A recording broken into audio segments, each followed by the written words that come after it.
So the American colonists that we spoke about last week were very proud to be British for generations.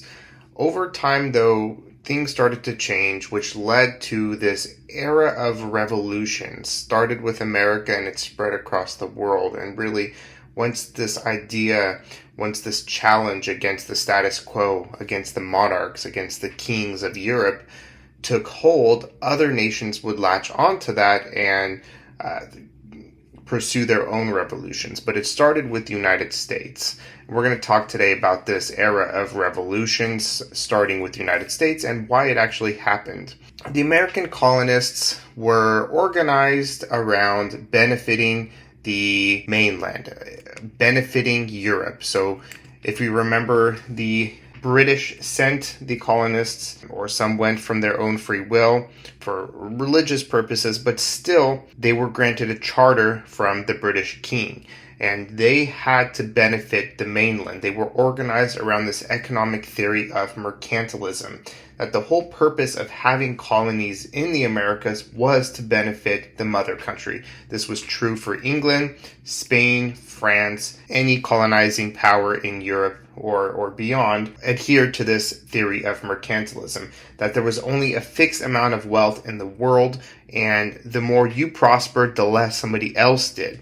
So there was only a certain amount of prosperity and wealth to be had out there, and in order for the European mother country to benefit as much as possible, the colonies had to benefit less. So it wasn't really about enriching the colonies or creating mighty societies or wealthy societies in America. The whole purpose was for the American colonists to provide wealth for England. But over generations, Americans began to see themselves as equal members of the British Empire, and over generations they started to take issue with this theory of mercantilism. They wanted full equality with an English subject, let's say in London or York, or in any other part of the world. They wanted to be full English citizens. They weren't arguing to be independent. They were arguing to be full English citizens. And we're going to look at how this argument started and how it escalated. But mercantilism was one of the big issues, the way that the colonists and the mother country were organized economically. With mercantilism also, the idea was that England would be extracting raw material from the Americas. So whether that's wood, lumber, tobacco, sugar, whatever raw material the Americans produced would then be sent over to England to be manufactured into finished goods. So the lumber would be turned into ships or cabinets and furniture, and that would then be shipped from England back to the American colonists, and the American colonists would have to then buy the British furniture. And this was really set up so that manufacturers in England would make most of the money instead of letting Americans manufacture everything for themselves. So really, England was trying to take all of the goods from America, create something out of it, and sell it back to the American colonists. Another thing that would inspire the revolutions, not just in America, but around the world, was the Enlightenment, which was this movement that took place in Europe. And this movement started looking for universal laws in nature using science. So things like gravity, the laws of motion, all of these universal laws. European thinkers were starting to look at the world in new ways based on science and testing things rather than using religion to answer these big questions. So that doesn't mean they all turned away from religion, from the Christian church, though some of them would. Many of them would. Many of them remained religious, though. It wasn't an anti-religious movement of itself, but there were different thinkers who would go against the church and others who would remain within the church. All of them were convinced that they could discover more about the world, whether they believed it's God's creation or a result of natural evolution. They believed they could figure out more about the world using observations and science rather than relying on religious answers. And this would lead many of them to question traditional ways of thinking. So the monarchy, the absolute rule of kings, the divine rights of kings, this idea that kings had a divine right from God to rule over the people, this would start to be questioned by a lot of Enlightenment thinkers. One in particular, named John Locke, thought up this idea of a social contract.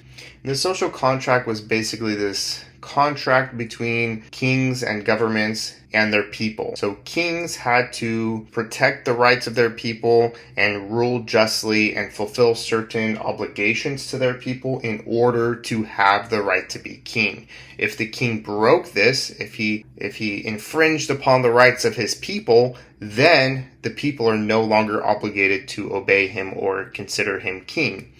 And in return, human individuals, citizens of this king's society, had to give up some of their rights to the king. That they had to adhere to certain laws, like not to murder someone, not to steal someone's property, that they had to act within these societies' laws in order to get along with their fellow countrymen, in order to have a society that lasts and that runs, that makes sense. So there was this idea among Enlightenment thinkers that everybody is given natural rights from their birth, that they are born with natural rights. Some Enlightenment thinkers would believe that these natural rights came from God. Others who did not really believe in God still believed that people had these natural rights, just that they were born with it. Others did not believe in God, but still believed that people were born with these natural rights that needed to be respected. And that's, the right to live your life in safety and security, pursue your goals, your passions, for your rights to be respected. So if you're not harming somebody and getting in somebody's way, you should be able to live your life without that being impeded by a tyrannical government, a tyrannical king. And the idea was, if a king was not protecting your natural rights to property and the pursuit of happiness and etc., then you no longer had to follow this king. He was oppressing you, and his contract was broken. His contract with his people was no more. And obviously these you can kind of see how these are connected with the American Revolution. The founding fathers were heavily influenced by these ideas of the Enlightenment, and they would use them when arguing for independence against the British king. The printing press was also very important during this time. There was advancements made in the 1700s where they started using iron instead of wood for their printing presses. And their printing presses is, of course, how they would print pages and make booklets and pamphlets and books and newspapers. So on the top, you could see the wooden printing press, which had been around for several hundred years. And there were advancements made to eventually make them out of iron. And then in the last picture, figure 6, you can see that there is a cylinder where the pages would be fed into the printing press automatically rather than having to place them down by hand, and that speeds up the process. So you're able to churn out pages and pages and pages rather quickly rather than doing it manually by hand. And this is important for this road to revolutions, for the revolutions that were brewing in America and across the world, because this allowed ideas to be disseminated across populations quicker. So more and more people were able to start engaging with political ideas. So we're going to talk about some of them in specific, but like these Enlightenment ideas like the social contract and natural rights, how are regular people going to hear about that? They're going to read about it in political pamphlets, in propaganda posters, and all of this types of things that were published to try to convince people to believe something. And more people started to engage in politics in the American colonies and in Europe. They started meeting in coffee houses and pubs and debating politics. And in America, uniquely, people of all different classes were able to mix with one another, so the wealthy and the poor, whereas in Europe, they were still fairly divided. So there's more ideas being disseminated. It's easier to get the word out, and that's going to help the revolutions spread. Another very significant event that led to the American Revolution was something called the 7 Years' War, which was a territorial dispute in the North American continent between the French and the British. These were the two biggest up-and-coming empires in Europe ancient rivals. They were not friendly with one another. And this really turned into a global war where Britain and France came to blows, and then they dragged their allies into the war against each other. So most of the Catholic powers, such as the Spanish Empire, would side with France, whereas the Protestants, such as the Prussians, which would be the modern-day German people, would side with Britain. And as you can tell, this also dragged in a lot of the different port cities and colonies that we spoke about. So the colonies in Latin America were dragged into this. The fighting would happen in those areas.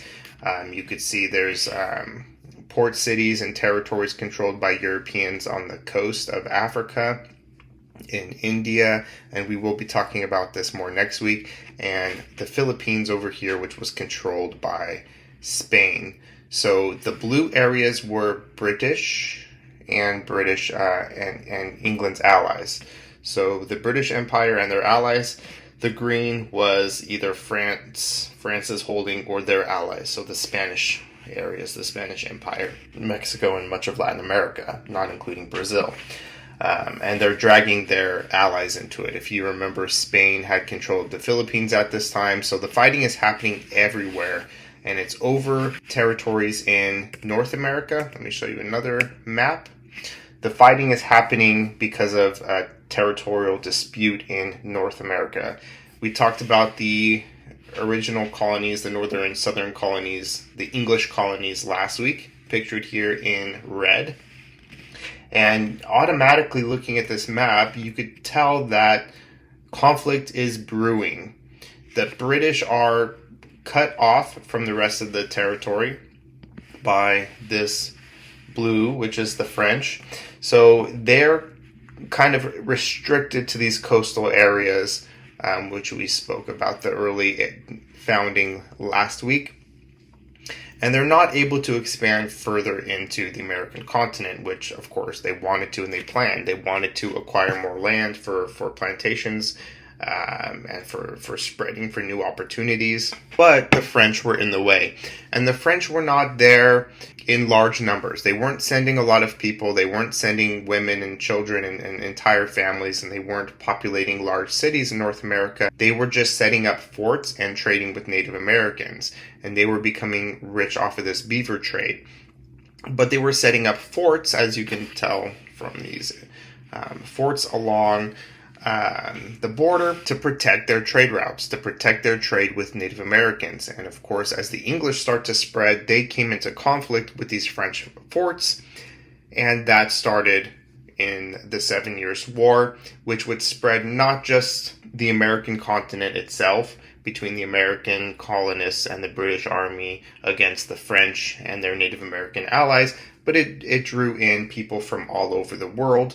The Spanish, the Filipino soldiers that worked for the Spanish, Bengali princes from India, enslaved Africans, and Native Americans would take sides on both the British side and the French side. So this is really the First World War. I mean, I would argue this is World War I. The outcomes of this war are successful for the British. They defeat the French, they defeat the Spanish, and they emerge as the strongest colonial empire. So this Spanish holding right here, which is modern-day Florida, Spain would lose this to the British.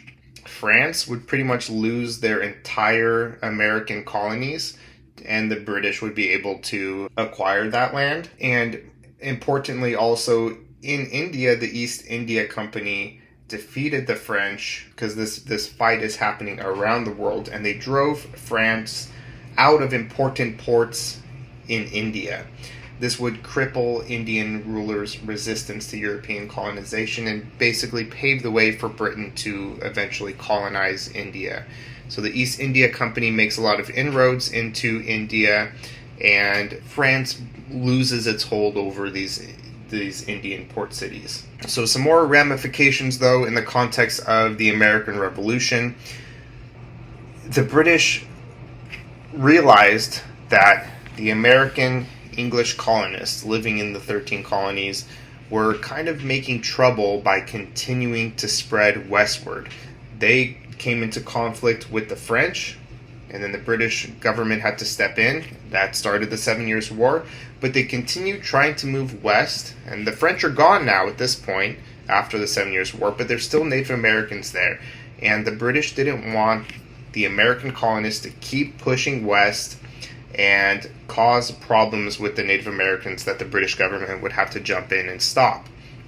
So they issued the Proclamation of 1763, which drew a line through the Appalachian Mountains and told the American colonists, you cannot pass further west than that. You have to stay within this defined area. You cannot pass this line. You cannot pass the Appalachian Mountains. This would anger a lot of American colonists who believed that it was their right to spread westward and take more lands for themselves against the Native Americans. The Quebec Act was another very influential result of the 7 Years' War that angered a lot of Americans. When the British chased the French out of Canada, specifically this territory of Quebec, they suddenly took over an area that was mostly populated by Catholics. And we spoke about the Protestant Reformation. Protestants and Catholics hated each other. The English were Protestant, the French were Catholics. So in the Quebec Act, the English king basically said, if you're French Catholic living in Quebec, living in this territory that I just conquered in America, you can now legally practice your Catholic religion. So he was legalizing these people to be Catholic and also be part of the British Empire. American colonists believed that the king was betraying his contract with his people to protect the Protestant faith, to protect the Protestant religion, and they thought that the king betrayed his oath and was then going to arm French Canadians to come attack them. And that's another longer story we're not going to really get into. Another result of the war is the British government became increasingly in debt from waging this large, costly war against the French and their allies in order to protect their American colonies. And because of this debt, they believed that the American colonists, who this war was being fought over, should pay their share. They should help the British government pay off its debts. So in some cases they raised taxes, but in many cases they actually lowered taxes but started enforcing those taxes. So the American colonists were getting by without paying most of the taxes that they were actually supposed to pay, and they were smuggling a lot. So they weren't paying their taxes, and the British government said, okay, we're going to lower your taxes, but we're going to send bureaucrats to the colonies to make sure that you're actually paying these taxes. And that would anger a lot of American colonists who were getting by without paying the taxes in the first place, and they were getting by smuggling. They also became frustrated with the fact that they were not given any representation within the British government. So again, the British idea is we're operating under mercantilism. So the colonies aren't supposed to become wealthy and benefit themselves, and they're not supposed to become these extremely prosperous places. That's not the purpose. They're supposed to make England rich. But the American colonists are starting to see themselves as equal members of the British Empire, and they're starting to think, why is it that we don't have any representation in Parliament? We can't elect anybody that's going to go to Parliament and represent us and our interests. So we shouldn't be taxed by this Parliament. And Parliament was basically the British Congress, the two houses that would meet and represent the people and make decisions alongside the king. That's where we get our Congress from. That's where we get our Senate and House of Representatives from. We got it from the British model. So just like we elect our representatives and send them to Congress, the Americans were thinking, why can't we do that? Why can't we elect people to send to Parliament? So they start arguing that you can't tax us if you're not giving us a seat in Parliament. This would lead to a series of issues between the British and their American colonists as they kind of went back and forth. There were a lot of conflicts between the two entities, but the whole time the American colonists were arguing to be included in the British Empire as full British citizens. They weren't arguing for independence. They weren't arguing that they were Americans. They were just arguing that we're English citizens and we want to enjoy all of the freedoms and liberties of an English citizen. That would start to change when an English-born man named Thomas Paine would move to the Americas and publish Common Sense in 1776, arguing against monarchy and hereditary rule. So he's saying, how is it that we have a king in the first place? How is it that we don't have a full democracy? Why have a king, and maybe it's a good king, but we can never guarantee that his son is going to be good or that his son's son is going to be good. It's all left up to chance, which doesn't make any sense because we could end up with a terrible, terrible king just because of his bloodline, and that doesn't make sense. And Thomas Paine was very much writing in the tradition of the Enlightenment. He was questioning the monarchy, questioning these old institutions. And he started to argue that the Americans should declare independence from England and start this new, that they had this new unique opportunity to create a real free place, even more free than the British Empire, which they considered to be the most free empire on earth. That they had a new chance to have a true democracy where the people had representation and they did not have a hereditary king. This pamphlet would be sold and distributed widely. It would be read in taverns and meeting places, and the people would share these ideas and be further inspired to break from England. The Declaration itself, which was published a couple months later, would be heavily influenced on Thomas Paine's writings, and the American colonists would eventually declare their independence and list grievances against the British government and declare that they were starting their own nation. And again, this is a very revolutionary idea itself, that a people were going against their monarch in such a way, because for hundreds of years, medieval Europeans believed, and many people around the world believed, that their kings and their monarchs, their emperors, were given power by God himself, and nobody ever questioned that. So this is a very revolutionary thing, to cast off your king, to cast off your monarch. But there were questions as to how far this revolutionary war would go. How revolutionary would this experiment be? Would all people be granted equal rights? Would all people be given freedom and equality? Would they all be included in the Declaration's language that all men are created equal and given rights by their creator? The answer to that was no.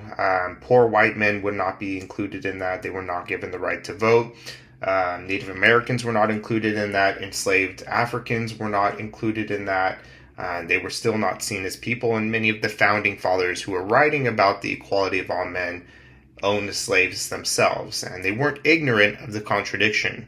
They weren't ignorant of the contradiction between what they were writing in the Declaration of Independence and the fact that they owned people in bondage. They knew that there was a contradiction there. A lot of them wrestled with it in their writings, but continued to keep their enslaved population because it benefited them, though some would give them up. Women were also not included, and it's not because women didn't think about being included, because they weren't modern or something like that. They recognized their own contributions to the Revolutionary War, and they saw this new society being created, and they themselves argued that they should be given rights in this new nation, that we're creating something new here, something that's never been done before. So let's go a step further and let women have representation. Abigail Adams, the wife of John Adams, one of our founding fathers and first presidents, would write to her husband when he was helping to draft this new country. She said, "Remember the ladies, and if you don't remember us and if you don't give us any rights, we'll be tempted to foment our own rebellion because we're not being represented in government." So she was kind of joking with him, but she was serious too. Like, we did something to contribute to this revolution, so we should have representation, or you're kind of just being a hypocrite. But of course, this would not happen for 100 years later. In France, the country was ruled by an absolute monarch who had all of the power in society. So there wasn't a parliament or a congress where other people could have representation and power. The king had all of the power. So the French King Louis, he was the one who spent a lot of money himself,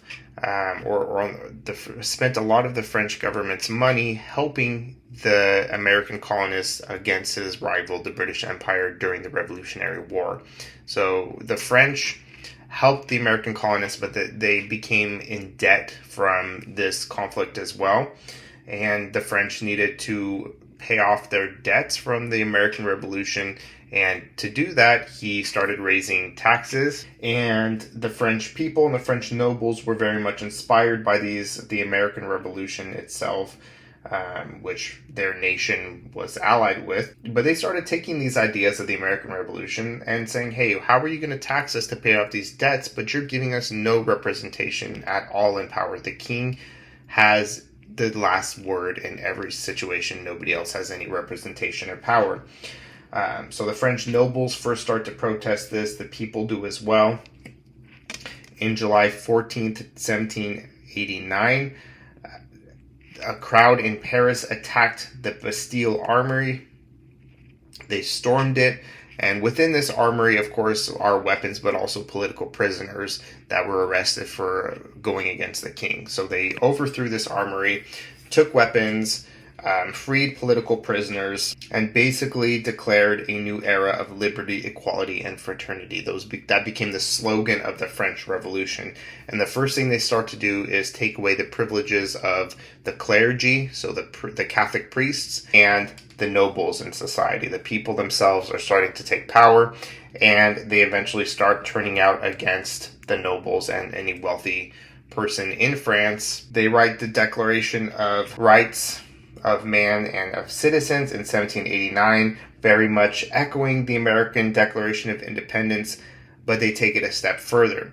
And America, which was a young nation at this time, looked at the French Revolution, and at first everybody was kind of supporting it, like this is a good thing. It's in our tradition. It's in the American tradition. It's very much like what we did in the United States. And they cheered their French compatriots who were fighting for liberty and equality. But as the revolution became more and more violent, as the French people started to execute people they considered enemies, many of them were just wealthy or defenders of the French monarch, the Americans started to turn against the French Revolution. Eventually, the French Revolution would create something called this reign of terror, where again, any dissident was beheaded with a guillotine.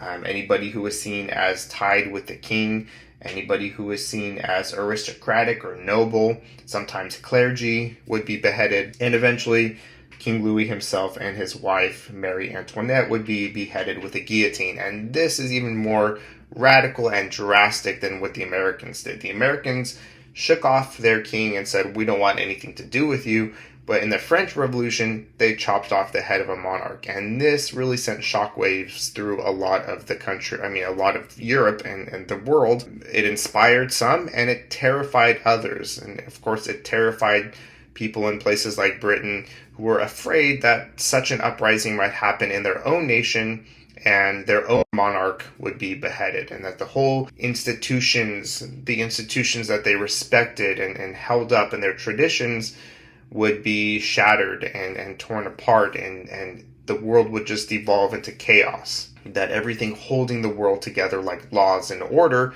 would devolve into chaos. So a lot of people around the world were nervous about this. Many others were excited and thought that this would bring about liberty for the common people. The French Revolution would eventually end when Napoleon took power and basically started a preemptive war against the rest of Europe. And as the French Revolution was underway, a lot of their colonies across the seas, including one in current-day Haiti, which was part of these Caribbean islands that we spoke about, where enslaved Africans were being taken and enslaved on these large sugar plantations in vast numbers. The death rate was very high, so new slaves had to keep being brought into the Caribbean. So the white plantation owners in Haiti started to revolt against the French themselves because they wanted their own independence. However, these white settlers numbered in the 30,000,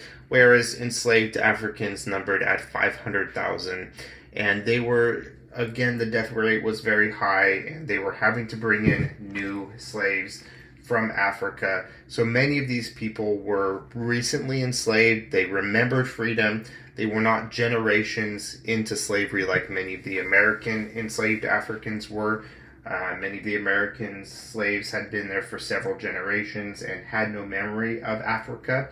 But these Haitian enslaved Africans remembered freedom, so that it was closer. It was something that they lost in their lifetime, and they were eager to get it back. When the French plantation owners started rebelling against France in a civil war for independence, the enslaved Africans also revolted against the French and declared their own independence. Haiti would declare independence in 1804, and the United States would soon reject this new nation. It was run by former slaves who had revolted against their white enslavers, and the United States looked at this as detrimental to their own society, where there were upwards of 4 million slaves living in the United States, particularly in the South. And Haiti, this whole idea of Haiti, an area where black people successfully overthrew their white enslavers, scared most of the United States, especially the South. The southern United States, which was running an economy based on slave plantations, were always fearful of their slaves rising up and massacring them and their families. And now they see Haiti as a warning sign that freedom and independence, or these ideas of freedom and independence, would trickle down to their enslaved populations, inspire them to rise up and conduct a rebellion similar to the one in Haiti. And now they see, the enslaved people see a successful version of this. They had tried to rebel against southern plantation owners in the United States many times, but had failed. Now they had a successful model. They had something to look to and aspire to in this new nation of Haiti. As soon as they were independent, though, the United States and a lot of European powers and Western powers who feared something similar happening to themselves cut Haiti off and refused to trade with them, which really hurt Haiti's economy in those early years, and the ramifications would last for generations. They were cut off from the outside world. And this really highlights this American paradox, that they were inspiring revolutionary movements based on freedom and equality and the rights of man and the equality of man, but really it was only limited to certain people. And the people writing the Declaration of Independence, writing these ideas of freedom and liberty that inspired people around the world, held people in bondage themselves. And when they saw instances like Haiti, which was a successful version of what the Americans themselves did, they turned their backs on it because they were black enslaved people rather than white. So across the next century, there would be many other rebellions against colonial authorities. On this map, you could see Latin American nations and the dates with which they were, with which they declared their own independence from European powers. Most of Latin America would gain independence from Spain. Of course, Brazil is going to declare independence against Portugal, from Portugal. And eventually, heading into the mid-1800s, most of these nations are now independent of European control. So the Western Hemisphere is full of brand new countries who have their own set of challenges to overcome, and they now have to find their place in a worldwide community that's becoming increasingly connected.